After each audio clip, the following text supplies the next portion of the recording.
ce geste d'un doigt viendra mon secours.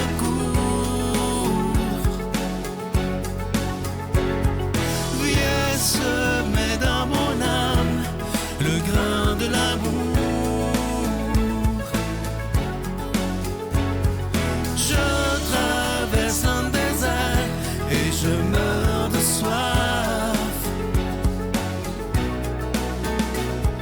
Montre-moi le mystère qui garde la foi.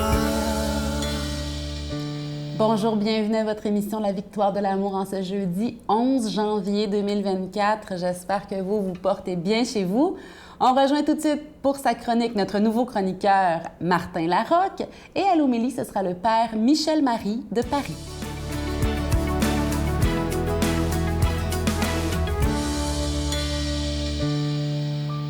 Bonjour à tous, bonjour les victorieux, les victorieuses et tous ceux qui doutent encore.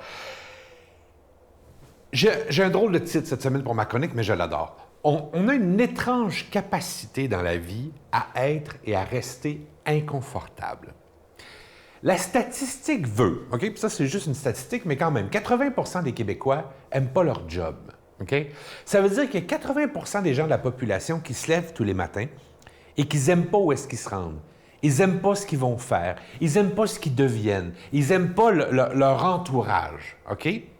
Mais plus que ça, on a réussi à développer un langage pour rester là. Ça, c'est encore plus étrange, non? On a développé un langage genre « Ouais, mais c'est proche de la maison, puis ouais, mais c'est payant, ouais, mais j'ai une sécurité d'emploi, oui, mais je vais avoir de l'avancement, oui, mais... » Et tout ce langage-là nous retient d'être bien, d'être confortable, d'être heureux dans quelque chose, tu sais? Pourquoi? Ma question est là. Parce que si tu fais partie de 80% de la gang puis que tu restes là, OK, on n'ira pas chez vous, il n'y a pas de police pour ça. Mais la question est le fun à se poser. Pourquoi on reste inconfortable? Je la trouve dans un endroit, OK, qui est tout simplement la peur de l'inconnu. Dans toutes les peurs du monde, il n'existe qu'une seule peur, qui est la peur de l'inconnu. On ne sait pas ce qui va arriver si on change quelque chose. Vous l'avez sûrement entendu, cette phrase-là, « Avoir peur, c'est pas grave. » Ce qui est grave, c'est de se faire avoir par la peur. Depuis 30 et plus années, je fais la conférence et j'ai je dirais des centaines de témoignages de gens qui sont venus me voir après en me disant, « M. Larocque, un jour, j'ai tout changé dans ma vie. J'ai viré de bord. J'ai spiné Saint-Dicenne. Et je ne l'ai jamais regretté. Je ne dis pas que ça a été facile. On ne m'a jamais parlé de facilité. Parce que quand on veut changer quelque chose, c'est compliqué. Il faut le prévoir, il faut avertir les gens, il faut changer toute une vie. Mais ce qui est beau, c'est que je n'ai jamais entendu l'idée du regret. Et c'est là que je ne veux pas qu'on aille. Ça ne veut pas dire que vous devez absolument changer de lieu de travail. Mais peut-être revoir votre conception du confort, parce que ça va déteindre après. Puis surtout si vous avez des enfants, n'oubliez pas que l'héritage qu'on laisse aux enfants, c'est qui on est. Hein? C'est pas ce qu'on a dans la vie. Puis on veut leur laisser quelqu'un de bien et de confortable.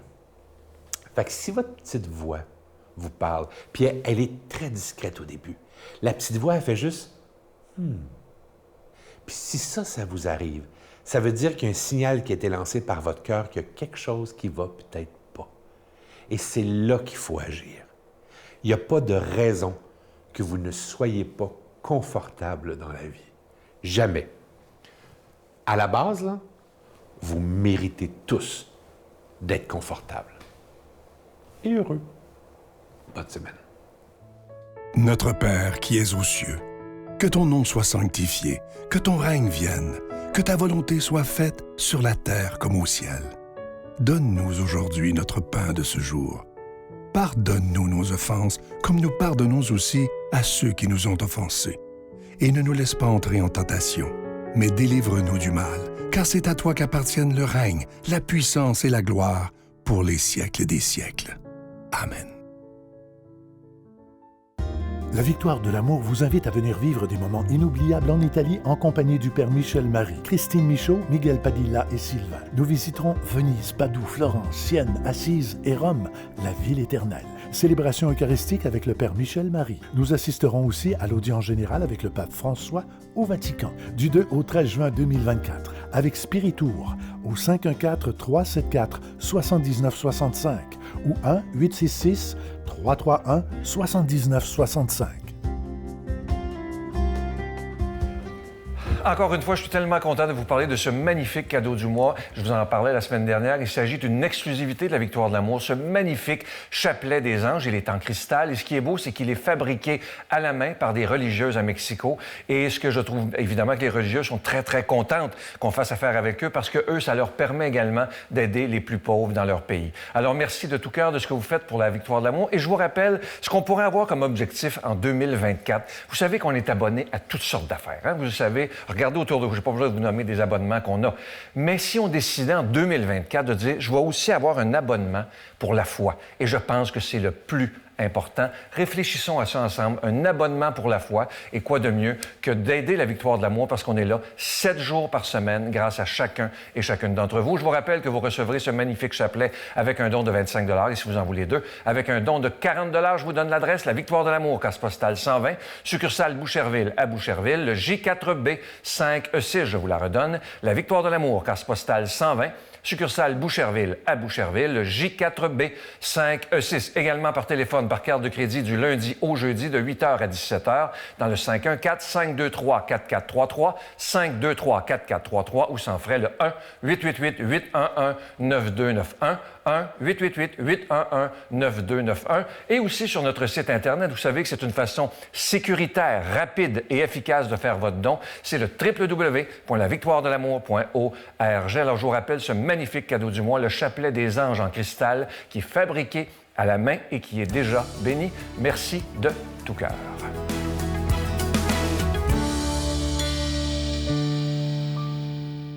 Mon Dieu, donnez-moi la sérénité d'accepter les choses que je ne peux changer, le courage de changer les choses que je peux et la sagesse d'en connaître la différence. Amen.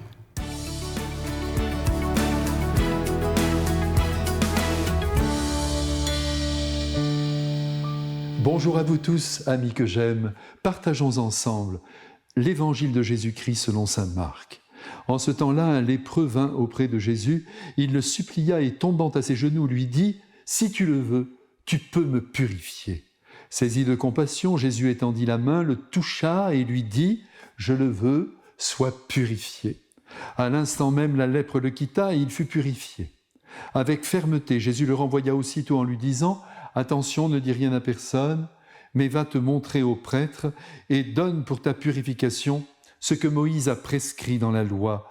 Cela sera pour les gens un témoignage. » Une fois parti, cet homme se mit à proclamer et à répandre la nouvelle, de sorte que Jésus ne pouvait plus entrer ouvertement dans une ville, mais restait à l'écart dans des endroits déserts. De partout cependant, on venait vers lui. Mes frères bien-aimés, je voudrais que vous mesuriez avec moi combien le destin du Christ se joue sur la terre dans un balancement perpétuel entre l'emballement des foules, à commencer par les populations les plus pauvres, et le rejet qui sans cesse le guette. Aujourd'hui, il est sur une route inconnue, accompagné de ses apôtres, et il avance dans la réalisation de sa mission messianique qui consiste essentiellement, je le redis, je le rappelle, à manifester l'amour de son Père pour l'humanité, de manière à ce que celle-ci épouse la sagesse qui désormais se trouve inscrite dans le Saint-Évangile. Et cette mission, il l'accomplira avec la parole, car il ne cesse de parler, d'enseigner dans les synagogues, sur les places publiques et sur les bords du lac de Tibériade. D'ailleurs, il aime beaucoup cet endroit qui doit certainement l'inspirer grandement. Et puis, c'est justement au cours d'une de ces promenades qu'il rencontre un lépreux. Ce lépreux qui ose l'approcher, car vous savez que les lépreux n'étaient pas autorisés à rentrer en contact avec leurs coreligionnaires en raison d'une contamination possible. Si bien qu'à leur malheur s'ajoutait l'exclusion et l'interdiction formelle de mener la vie de tous. Imaginez la solitude, pire encore, le désarroi dans lequel ces personnes étaient contraintes de vivre. Il ne leur restait qu'à mourir dans leur coin sous la desquamation la plus profonde de leur peau. L'un d'entre eux prit son courage à deux mains et en apercevant Jésus de loin, il décide de s'approcher. Sans doute il a entendu parler de lui et de tout le bien qu'il répand partout autour de lui, des guérisons, des exorcismes, des miracles, des prodiges en grand nombre. Si bien que, en effet, il n'hésite pas à se pointer devant lui et avec une délicatesse infinie, il lui demande humblement de le sauver du mal apparemment irrémédiable qui le ronge. « Si tu le veux, dit-il, tu peux me purifier. » Autrement dit, je m'en remets à toi et je veux ce que tu veux. Ici, arrêtons-nous un instant devant cet homme qui nous apprend à assumer notre malheur tout en désirant qu'une action divine vienne l'anéantir. C'est ici que nous est révélée par l'Esprit Saint la manière la plus juste de demander à Dieu son aide. Si tu le veux. Voilà ce que dit le lépreux. Nos prières devraient toujours commencer ainsi, si tu le veux, car si nous obtenons la grâce espérée, nous savons alors qu'elle vient du ciel. Et si nous n'obtenons pas ce que nous avons osé demander, c'est l'assurance qu'il y a derrière cet apparent silence une raison qui nous échappe complètement et qu'il nous faut assumer. Notre ami le lépreux est aujourd'hui récompensé par le Christ, qui va renouveler sa peau, tant il est touché par la qualité de sa foi, qui s'en remet totalement à son bon vouloir et qui est donc prêt à assumer un refus de la part de Jésus. Étrangement, Jésus lui demande d'aller faire constater sa guérison par les prêtres. Il y a évidemment un risque pour notre Seigneur derrière cette annonce officielle, explicite auprès des autorités religieuses, mais ce risque, il le prend, car il veut avant tout que ce pauvre homme reprenne sa place dans la société, ne soit plus considéré comme un danger public. Se risquer, s'exposer pour le bien d'autrui, ne pas calculer les risques avant d'agir, ce sont des attitudes hautement évangéliques qu'il convient d'honorer. Hélas, je le dis maintenant sans détour, peu nombreux sont les hommes qui marchent dans cette voie. Mais bienheureux sont-ils aux yeux de Dieu. Je prie pour que vous et moi, nous faisions toujours partie du nombre des courageux. Il n'y a rien de pire que de protéger sa petite personne parce qu'un danger se lève à l'horizon. Être vrai, oui, être vrai jusqu'au bout, quoi qu'il en coûte, faire le maximum de bien, que cela plaise ou non, que cela dérange ou pas, voilà le chemin par lequel nous ne serons plus des lépreux aux yeux de Dieu. Qu'il vous bénisse maintenant, celui qui renouvelle nos cœurs et qui les rend beaux. Amen. Je vous salue Marie, pleine de grâce. Le Seigneur est avec vous. Vous êtes bénie entre toutes les femmes, et Jésus, le fruit de vos entrailles, est béni. Sainte Marie, Mère de Dieu, priez pour nous pécheurs, maintenant et à l'heure de notre mort. Amen.